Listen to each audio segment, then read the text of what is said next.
Hello, everybody. Welcome to another episode of the Fort Wayne Local Podcast. I'm your host, Jake McAfee. Before I get started, I just want to say a sincere thank you to everyone who's been listening, watching. It's really meant a lot to me. This started, during the pandemic, and I was trying to at least bring something that's helpful or informative to people, and the feedback has been awesome. It's been a lot better than I expected, and it's something I'm really proud of. So I just want to say thank you to everyone. So that being said, let's get into it. Our guest today is Davey Heritier. He's the owner of Davey's Delicious Bagels and Deli. Davey, how you doing today? Doing well. How are you? Can't complain, man. I can't complain. Good. So your spot there, your deli has breakfast bagels, soups, salads, chips, and kombucha.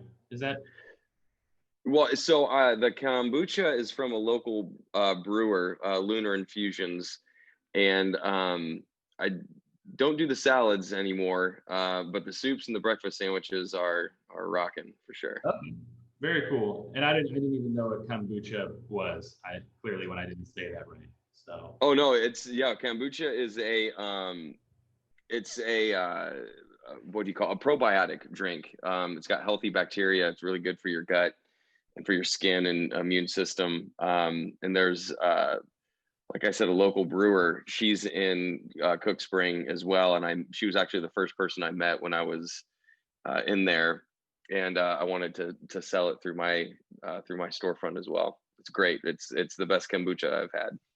all right. Well, there you go. So before we jump into kind of your business and what brought you back to Fort Wayne and everything, let's take it back a little bit. Where were you born and raised? You're from this area, is that correct? Yeah, so I was born and raised in Columbia City, Indiana. Uh, I left in 2000, right after high school.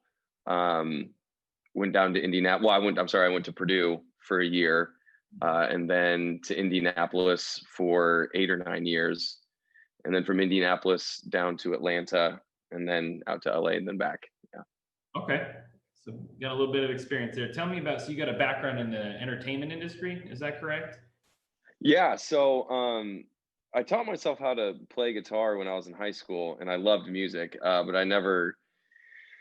I mean, I always thought being a rock star would be so much fun growing up, but I never really thought about playing. I was always very kind of shy when it came to performing on stage, and I kind of fell into it in college. Started touring with a band that was pretty popular in the Midwest. And so it kind of fell into music, stopped going to college, dropped out. And then, yeah, I toured for 16 years until, yeah, that took me to Indianapolis, then Atlanta. And then I got into songwriting, working with different artists. And I wanted to get into publishing, which is when you would provide songs for commercials and movies and TV shows and jingles for commercials and things like that. And I tried for the longest time to get one of those, and actually recently was able to get one out of Nashville when I was in Los Angeles. I actually procured that deal. So yeah, it was really a fun ride. Started off, like I said, having no experience of being in a band whatsoever, and jumping right into a band that was touring 5 days a week. And that was the first, gosh, man, it just took off from then. Gotcha. Okay. And then, so why LA? Like, what took you out to LA? Was it the music? Yeah, so I was in Atlanta, and I had a really fun job in Atlanta that had come to an end.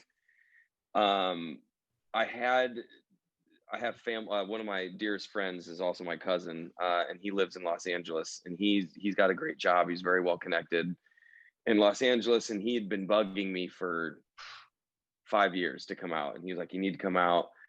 And at that point in 2019, or I'm sorry, at the end of 2000, mid 2019, he he made me an offer to come out and was going to introduce me to some people and get me in with some writing circles. And I couldn't say no. And so I moved out to pursue songwriting and performing. And I was getting into doing some shows and doing some showcases and riding with some riders out in Los Angeles when COVID popped up. Okay. And so how did Fort Wayne come in the picture then?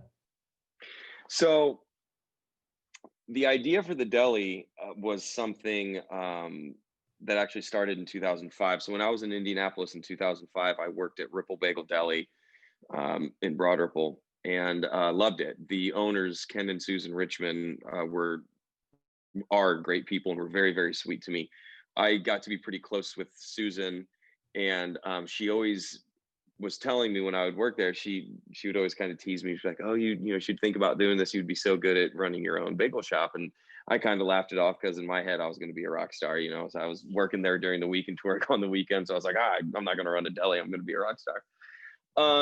And so then I ended up moving to Atlanta and didn't do the deli. And then about a decade went by. In 2018, a good friend of mine who also worked at the same place we worked at, and we were kind of, lamenting about our current responsibilities and at our job. And she asked a really great question. She said, where were you and what were you doing when you were the happiest in your life? And I was kind of taken aback by the sincerity and of the question.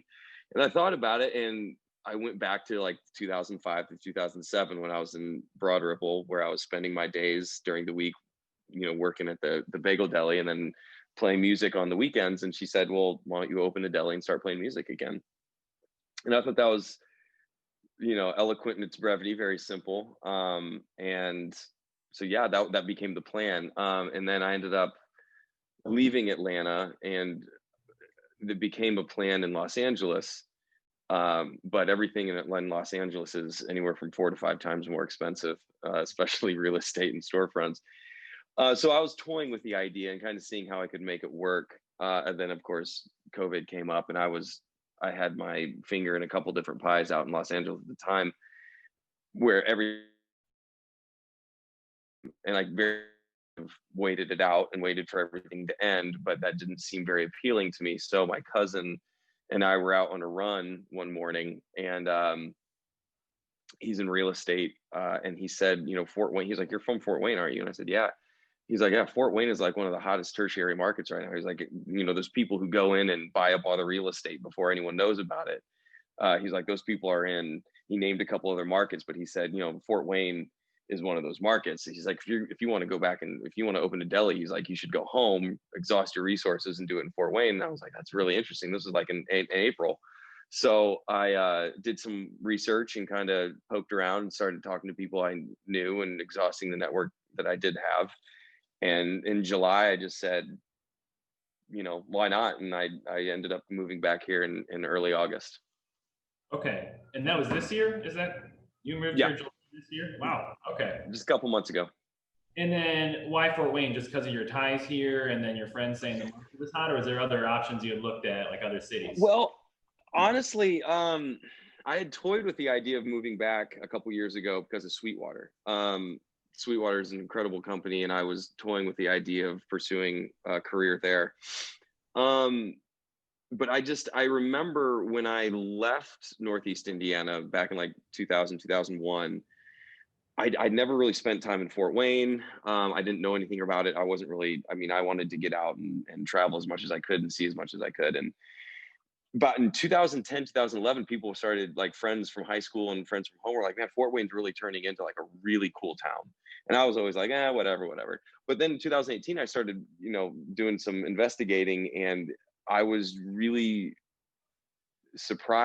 pleasantly surprised by just the sense of community that the city was taking on, and a lot of local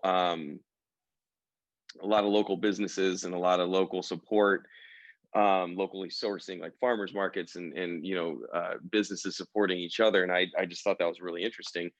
And then my brother actually was the one who told me that Fort Wayne had taken on had been known as the Portland, Oregon of the Midwest. And I thought that was fun. But coming back, Columbia City is great, but I wanted to be in more of a bigger town feel, and Fort Wayne just worked out really well. It was here. And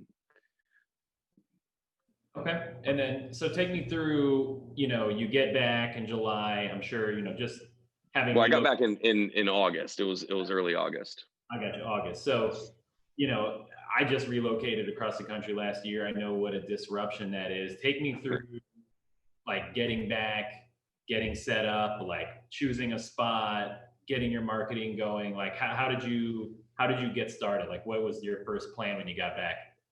Um,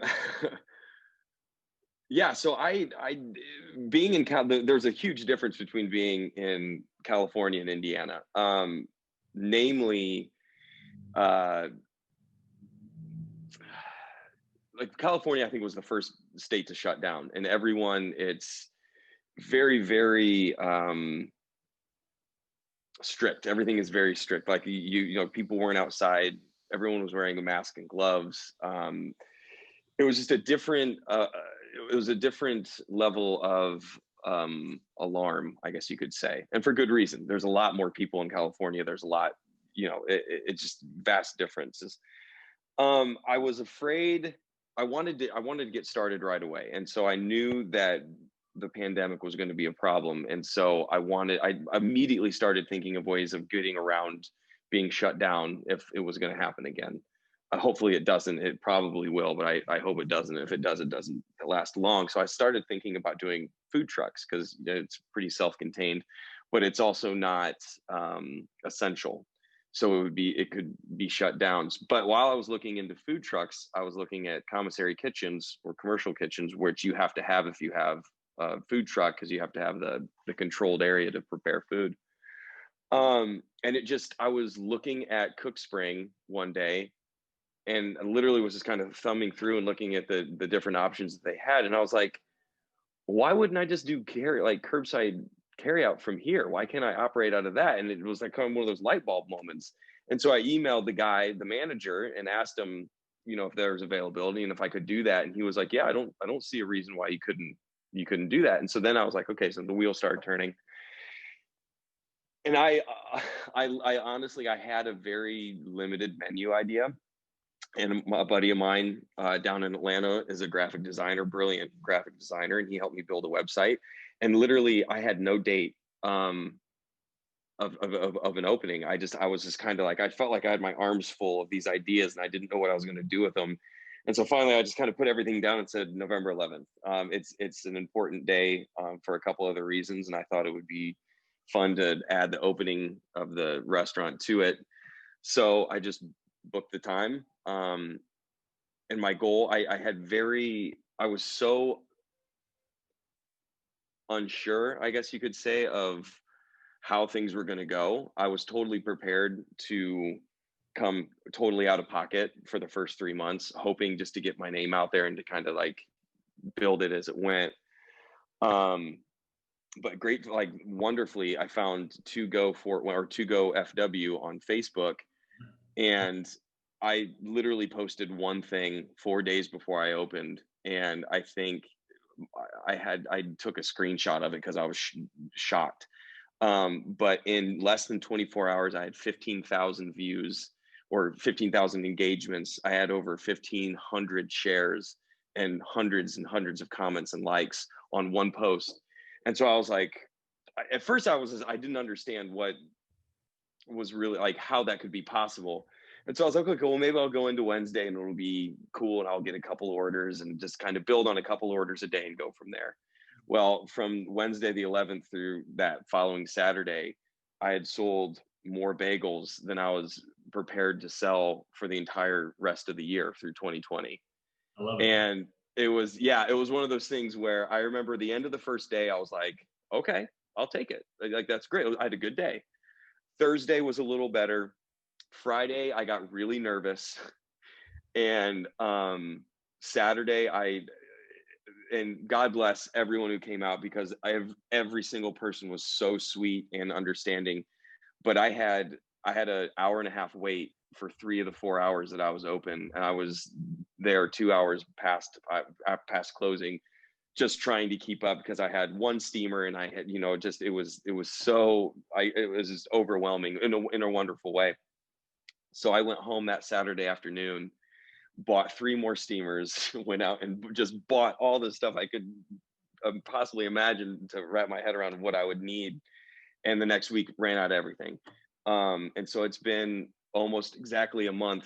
I think the 11th will be a month that I've been open, and it the internet has literally done everything for me. The people of Fort Wayne, the neighborhoods of Fort Wayne, the customers, everyone, the businesses, every single person has been unbelievably gracious, welcoming, and supportive.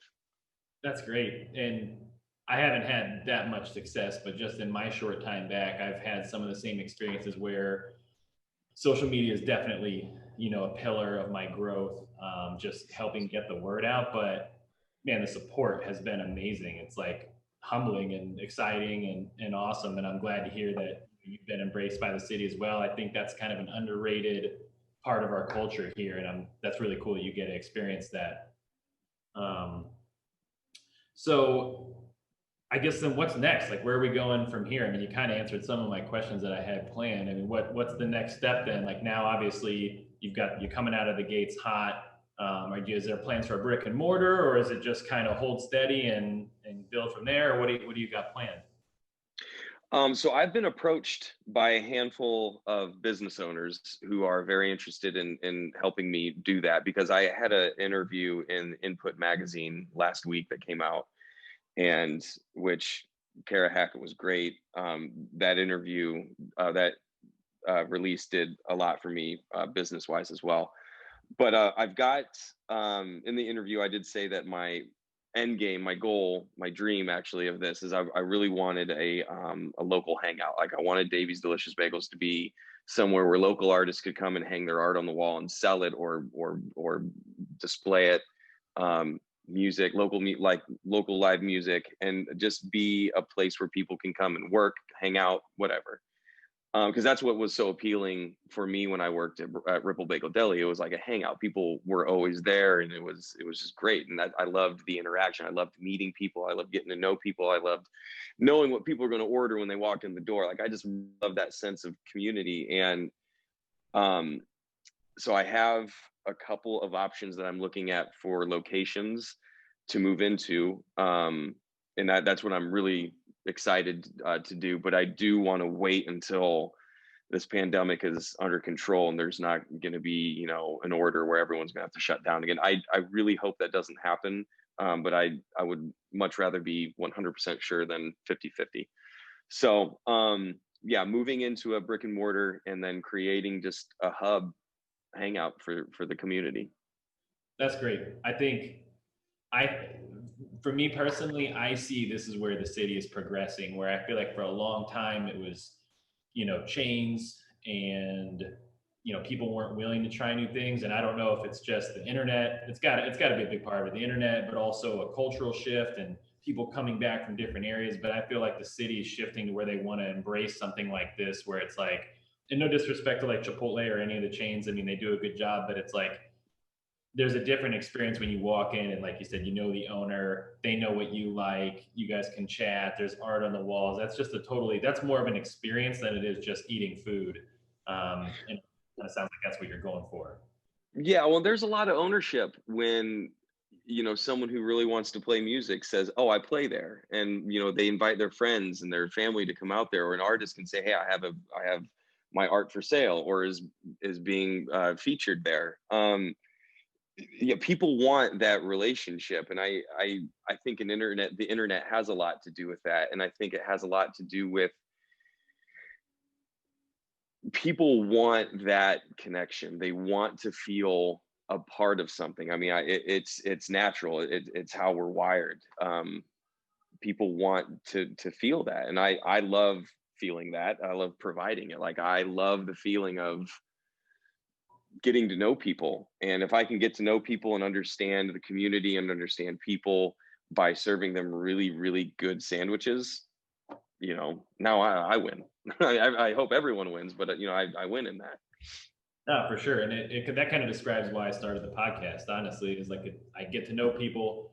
I give people a platform. I give myself a platform. I just feel like hopefully people are listening or learning something or being entertained or something like that. So that's kind of a similar plan. So speaking of COVID, if you, let's say you had the governor's ear or somebody in power, what recommendations would you make that you think would help a restaurant owner? Because it's hard enough to own a small business. It's especially hard enough to own a restaurant. One of my good friends, Jimmy Schindler, owns Banditos and Guadalupe's, and I've talked with him through some of their struggles and just the challenges that they've had. So, what do you think would be helpful that you would want either people to know who are voting or politicians to know? Like, what would you recommend that would help you guys out and help you do a better job? That's a really big question.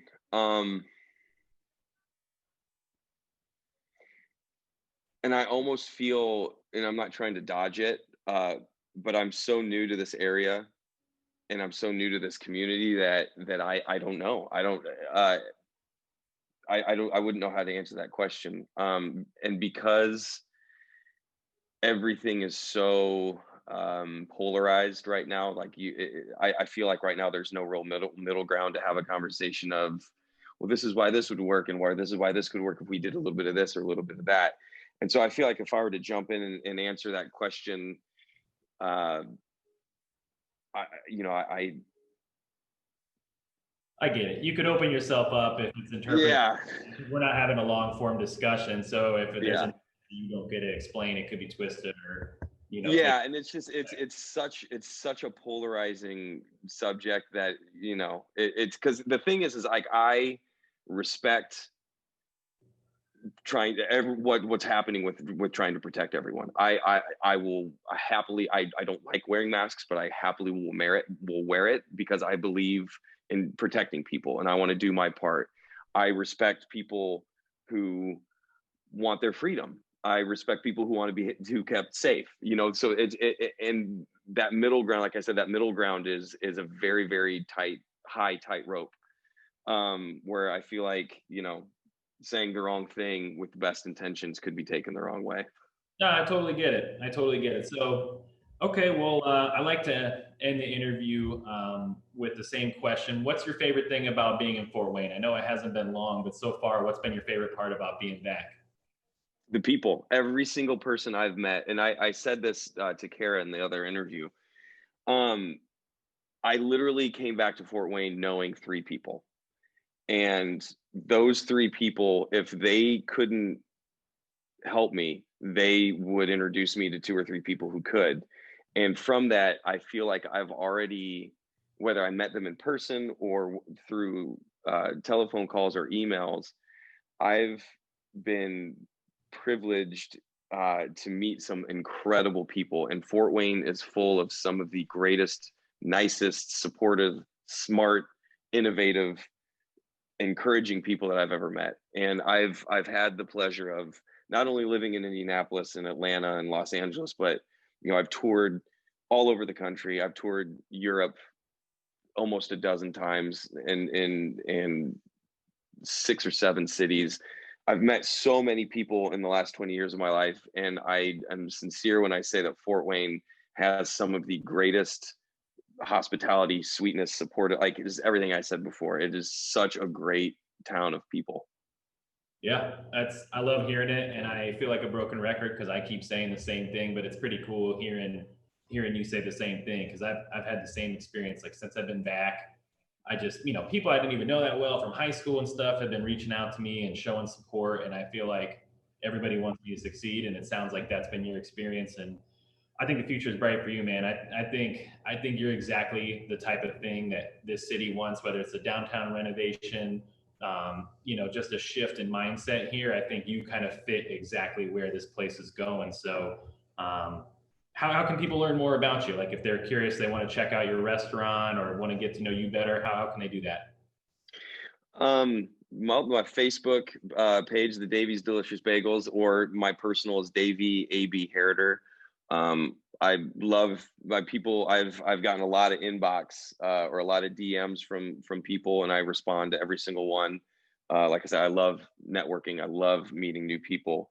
So yeah, my emails, my Instagram, the Facebook, and my phone number. I mean, I've even had people just flat out text message me from the website. But yeah, Davey AB Heritier on Instagram and Facebook, and then Davey's Delicious Bagels on Instagram and Facebook. Awesome. Well, everybody, go ahead and get yourself a bagel sandwich. Davey, we're looking forward to what the future is going to bring. Thanks for your time today. Thank you. I really appreciate the opportunity.